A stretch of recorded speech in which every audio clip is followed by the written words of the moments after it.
कहेलाई पापाजी लवंग लगाइले, कहेलाई लवंग के डाढ़।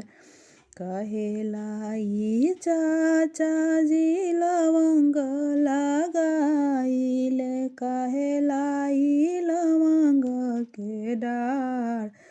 कहेलाई पापाजी दिया जनमाइले, कहेलाई एतना उदास।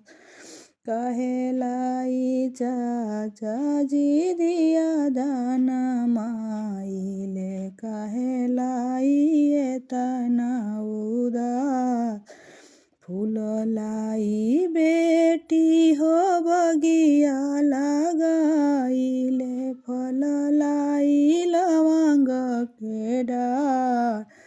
जहाँ पवित्र लाई दिया जनमाइले, तोहे लाई एतना उदास। फूललाई बेटी हो बगिया लगाइले, फललाई लवंग के डाढ़।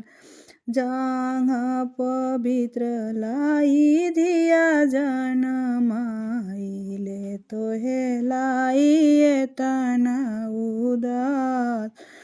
होत परते बेटी घरवा से जइबू, फाटी जाला हमारो करे।